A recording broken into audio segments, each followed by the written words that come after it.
Hi, this is Kent Osborne, and you're listening to the FSF PopCast. The show where space is not the final frontier. Heck, it's barely even a button on your keyboard.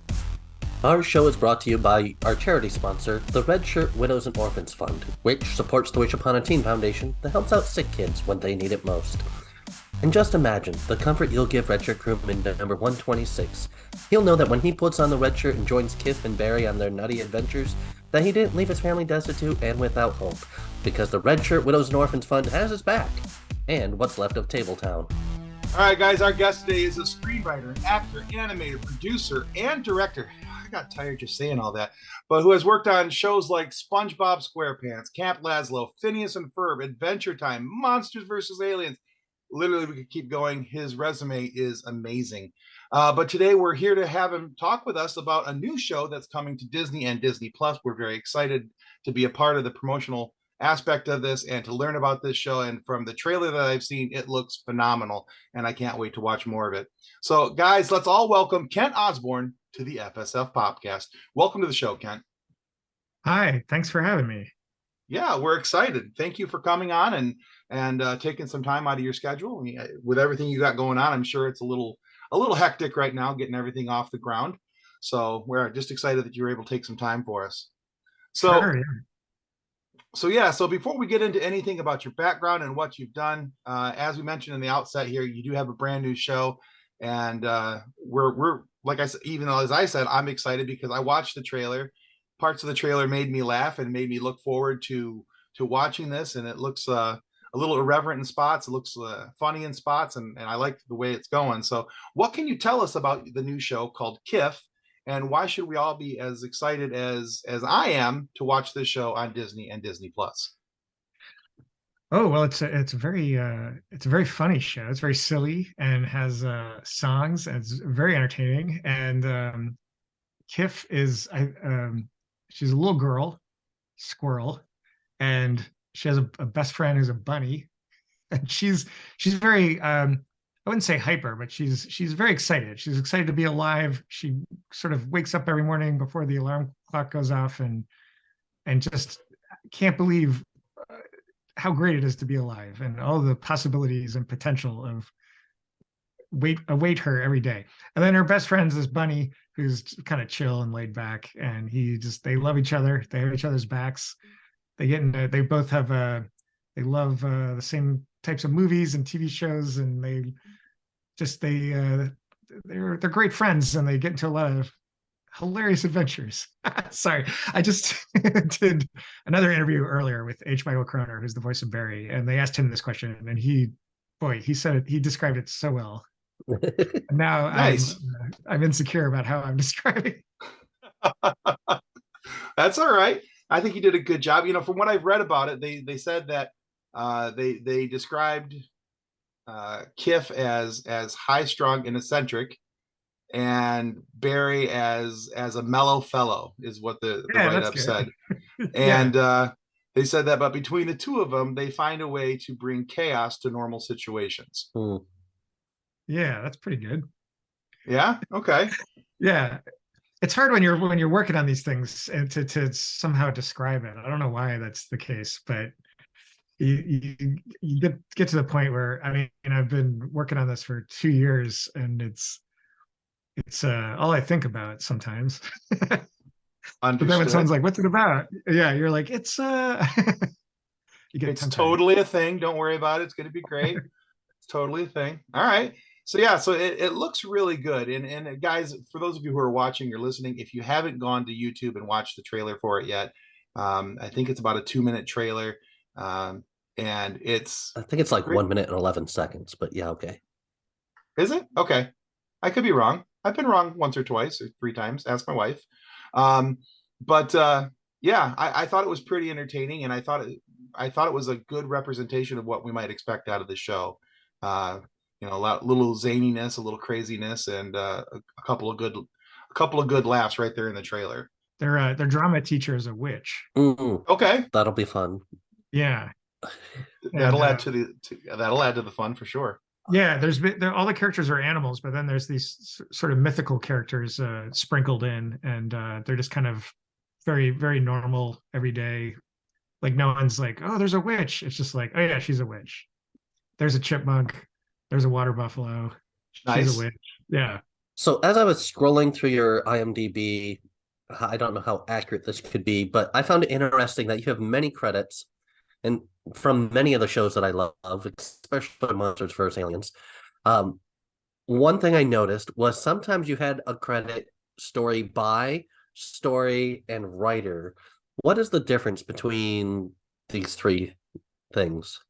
Oh, it changes from show to show, but I've been on some storyboard driven shows where you write, which is more like outline based. So you write an outline, and then that gets handed over to a storyboard team, and then they board it out. And the outline's kind of like a blueprint, and then the boarders actually end up writing a lot of the dialogue and the jokes, and so you can get a story credit that way, or written by credit that way. But yeah, I don't know if there's like a real set in stone. Yeah, I just But found it interesting. I was like, what is this? Like, why are there so many different things? yeah, well, on this particular show, it's script driven. So we have a writer's room with Lucy and Nick, or the creators, are in the room with myself, and then we have 4 writers and a writer's apprentice. And then we sort of like we figure out the stories together as a room, and we kind of beat them out. And then we'll assign, when it's time to write the script, we assign it to an individual writer, and so that person will get a written by credit for that episode. But if there were to be a story episode, it would probably be the whole room. Yeah, I've always been wondering about that myself because I've seen that on different people who work in animation, especially. It seems like that's where I see that the most. Yeah, I think normally it's just the people who kind of figured out the premise or whatever get a story by credit, and then if you actually sit down and write it, and that's what ends up being animated or shot or recorded, that is usually the written by credit. Okay. But Monsters versus Aliens, I just did a voice. I was like one of the guys in the beginning who sees the. I think my character's name was Nimoy. Speaking of Star Trek, But it was still a great character. So oh thanks. Or no, I think I yelled Code Nimoy. Code Nimoy. My name is Jerry. There you go. Yeah, that's what. It's all coming back to me. All right, so Kent, now let's talk about your background and how you got to be where you are today. Because our show is, even though Kathleen's not in today, we are a trio of nerds. We love origin stories. We love to find out the background of the hero that we're talking to, and you are the hero of our story today. So, what was it in the background of Kent Osborne that made you want to have a career in the arts? You know, and to be all these things, the screenwriter, producer, actor, director, and whatever else. Yeah, I think when I was a kid, I loved movies and television, and I saw Star Wars in the theater when I was 7, and before VCRs, and my brother and I would just go see it over and over again. I think I saw Star Wars 29 times, before it was finally on like HBO or on VHS. And That's awesome.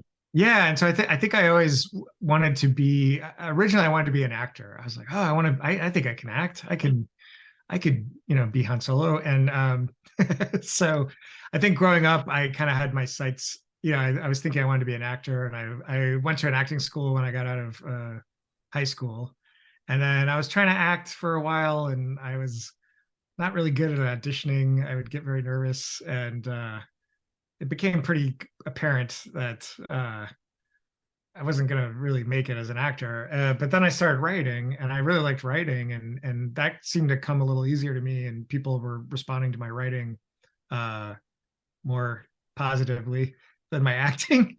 And one of the first jobs I ever got, I had written a script, and a comedian, Rob Schneider, read it, and he really liked it, and then he hired me to write jokes for him. So that was my first job in Hollywood, was being sort of a joke writer for Rob Schneider, which also involved a lot of grunt work. I was usually just kind of accompanying him to various places.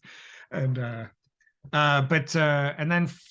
from then I was kind of doing some freelance jobs here and there, trying to make it as a writer. And then I got hired on SpongeBob, season 3 of SpongeBob.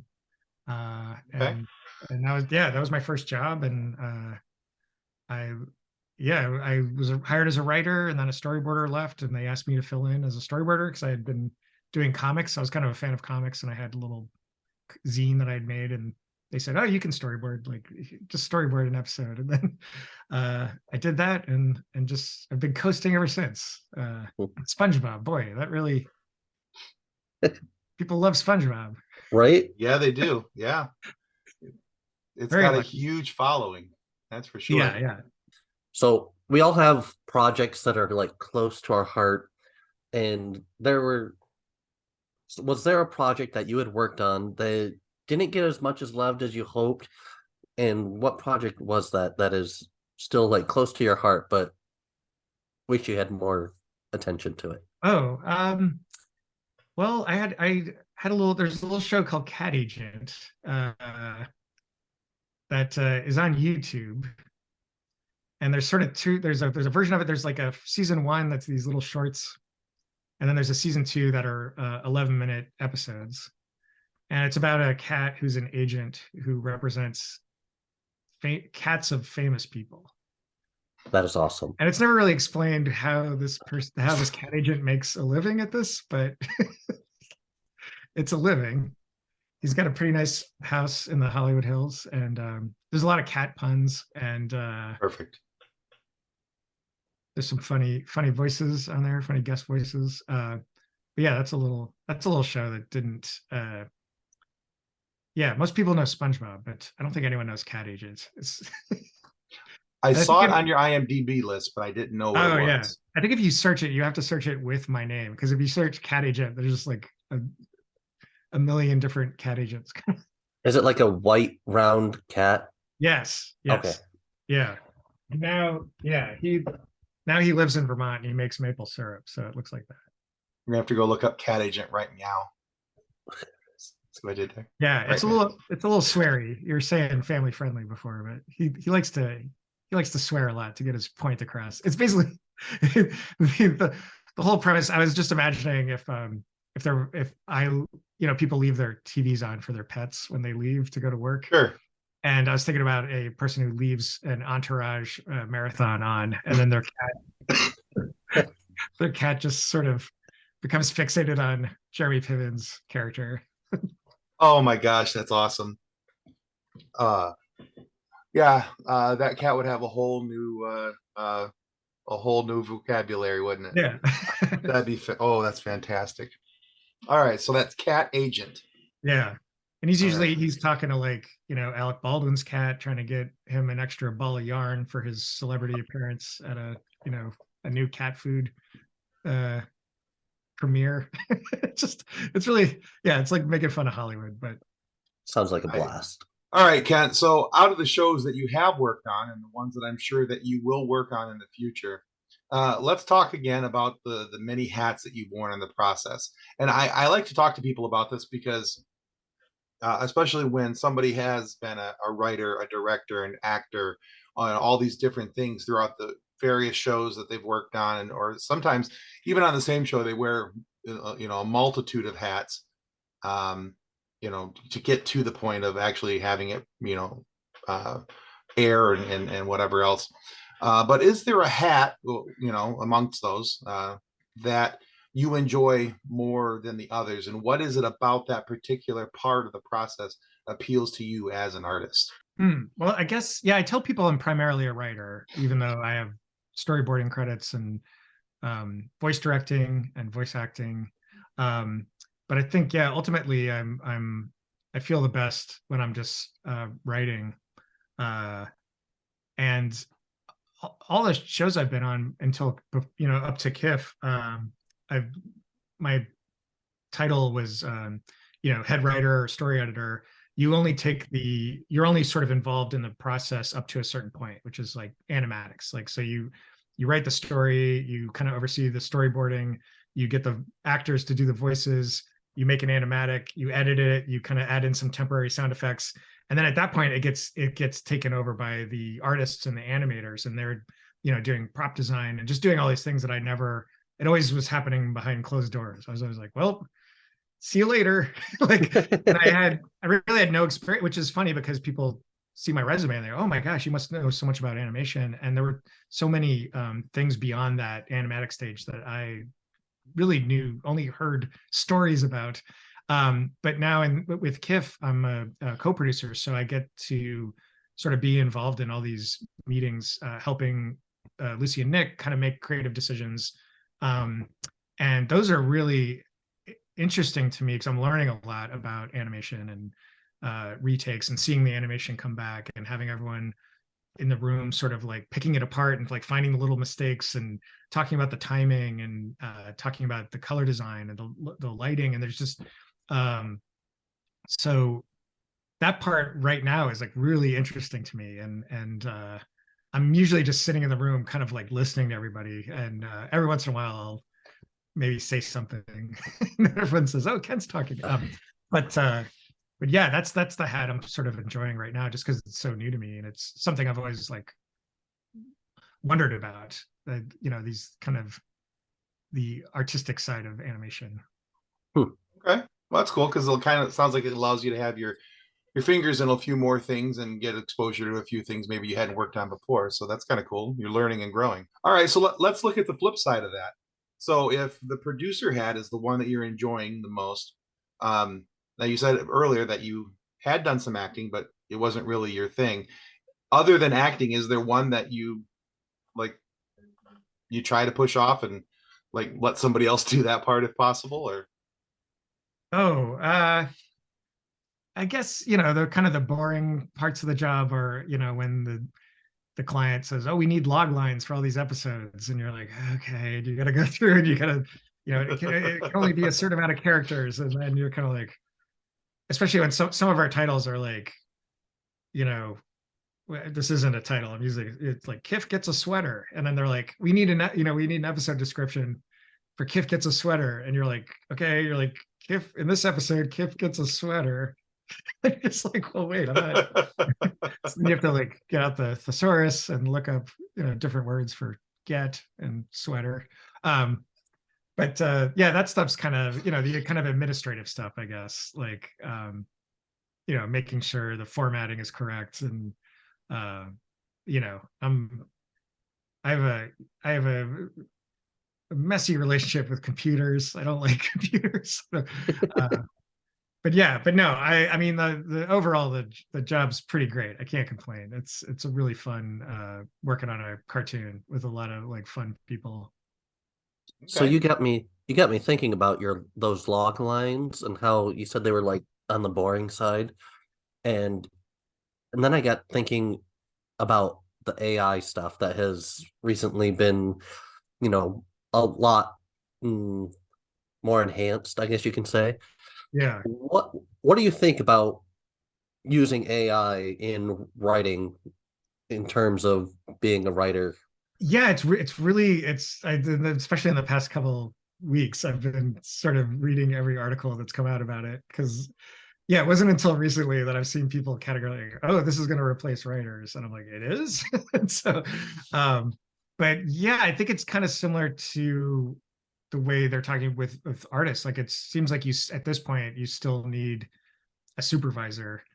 I was looking at that Netflix show that they were using the AI to do the backgrounds, and the original, like the concept art was made by a human, and then the AI first take looked horrible, and then the second take looked horrible, and then the fourth take, which was the human went in and fixed it up, looked great, fine, I thought. But I was like, well, wait, the AI is not replacing anyone because there's still a human, bookending both sides of the process. And so yeah, I'm still at that point where I'm like, well, it's a tool. I still think it's a tool.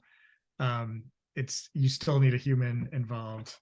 And I saw an article, they were asking the AI to write stand-up material and they would give it a prompt, say like, do this in the style of Maria Bamford. Right. And I was reading them all, and they were all, you're laughing at them because it's like, oh, that's like, it thinks that's like it's saying corny stuff like, don't get me started on this, and let me tell you, folks, like it's an AI trying to be like a stand-up comic, right? But there were a couple jokes that like really made me laugh, even though they're kind of corny. And that was the first moment where I was like, oh, like maybe, but gosh, I don't know. The joke was. So this is an AI saying, I'm getting older. I make noises when I stand up. I make noises when I sit down. I feel like I'm auditioning for a sound effects library. And I don't know if I'm laughing because it's a robot said it, like because that makes it really funny too. That there's Right. AI a with no robot, concept of that. Yeah.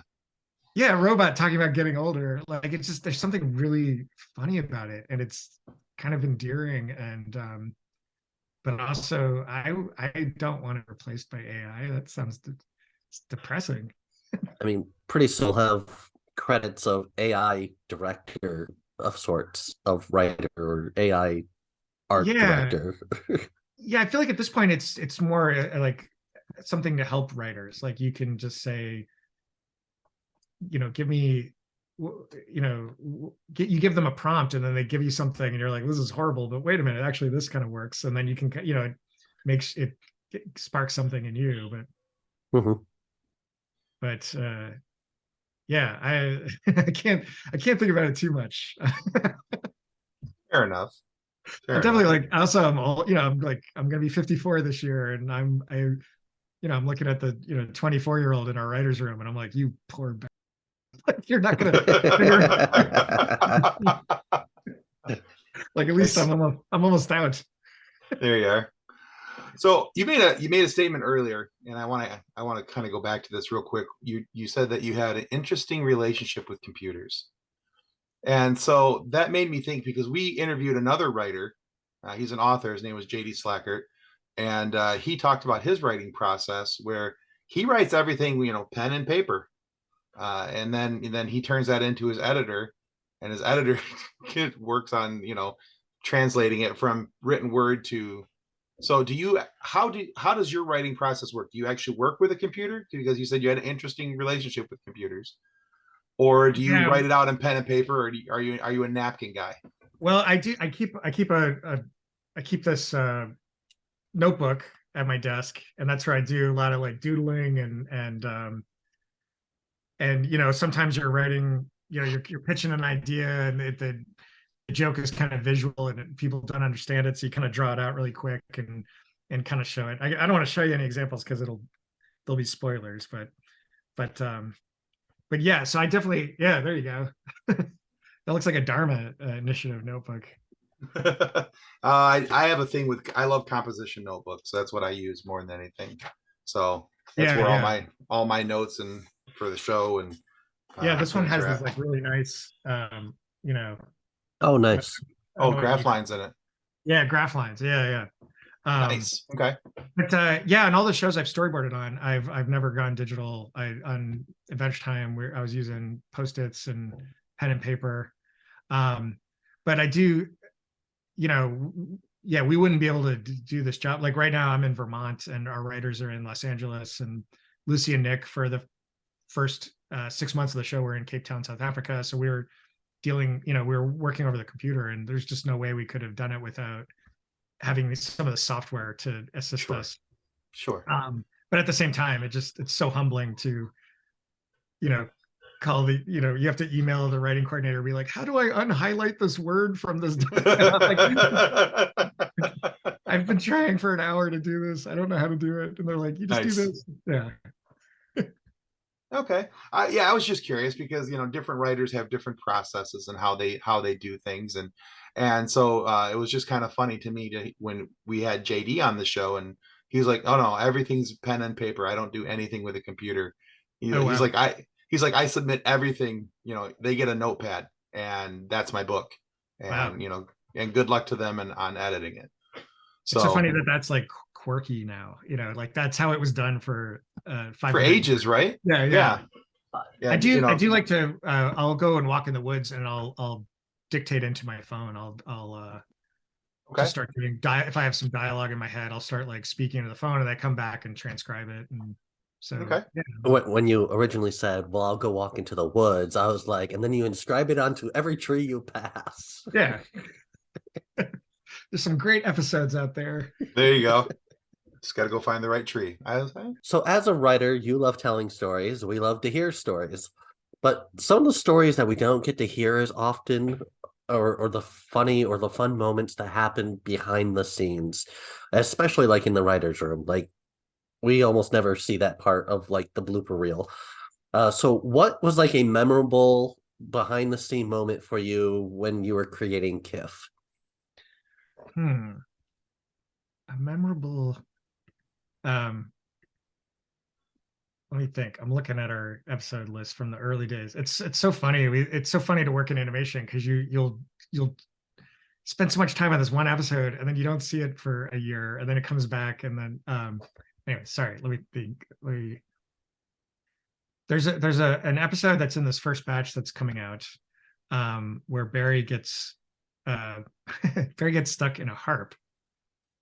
And that came about because one of our writers, Sarah Lloyd, was talking about, those chairs that kind of sell them at IKEA, and it's like the fabric kind of hangs over. Okay. It's got the metal kind of frame, and then it's like fabric. And she was in one of those, and she got stuck in it. She was trying to get out of it, and she got stuck, and her friends were laughing.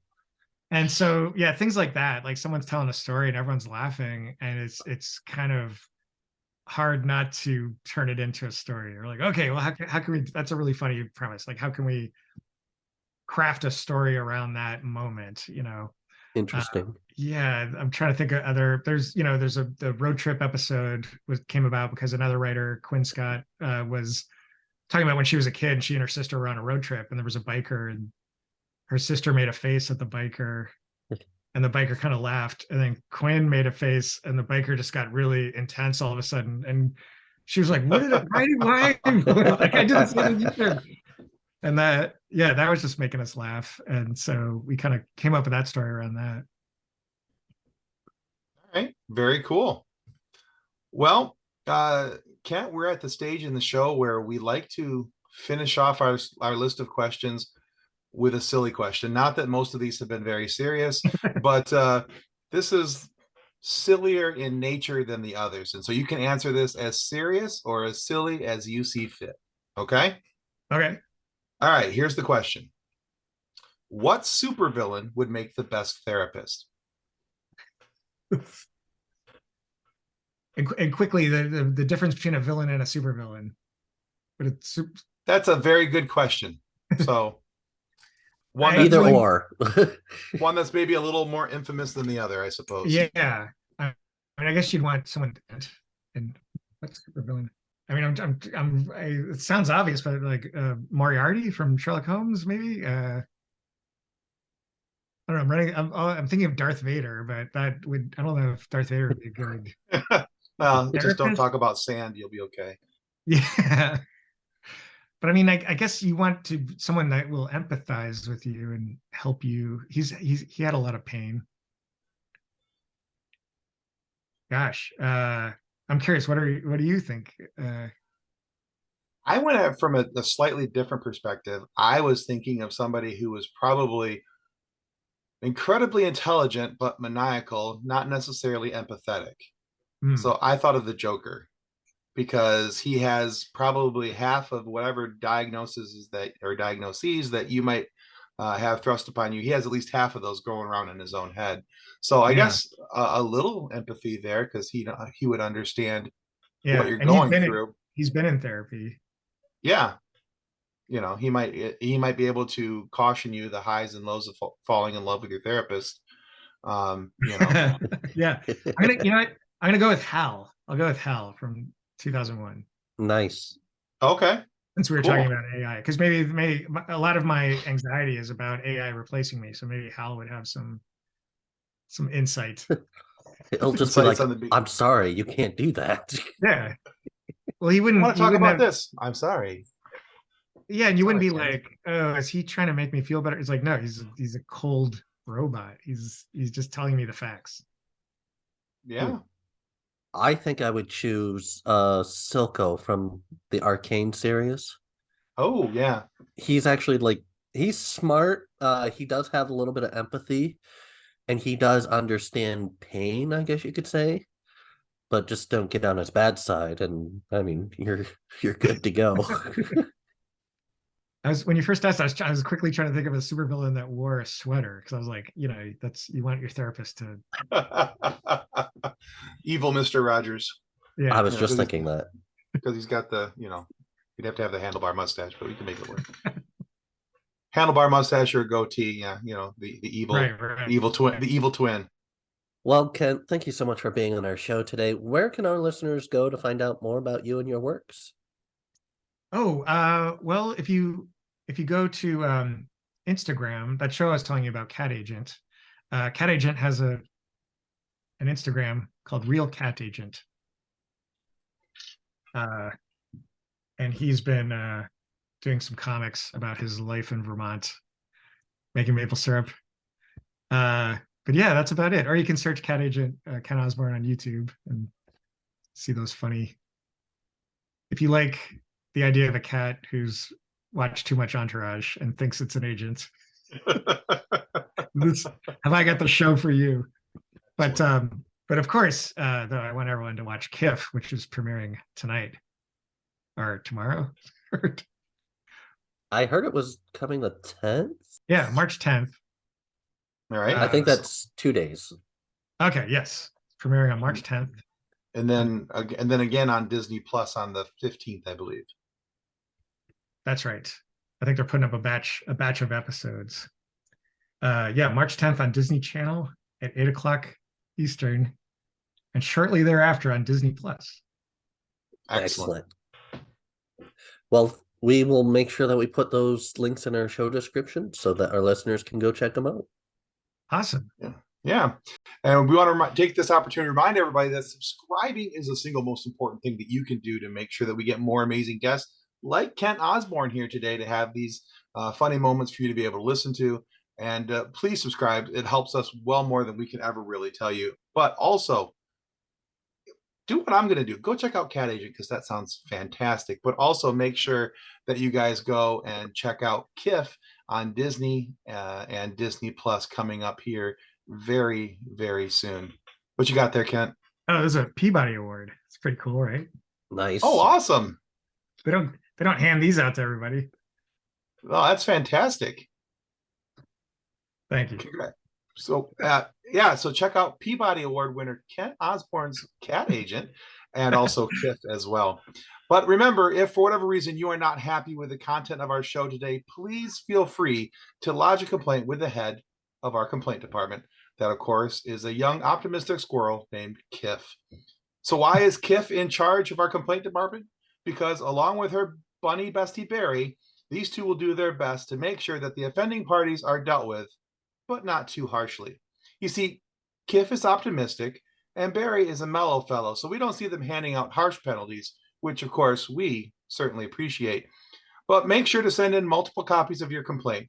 Things tend to get a little zany and chaotic around KIFF as she explores her zest for life and tries to politely cover and correct the wayward podcasters that you see before you.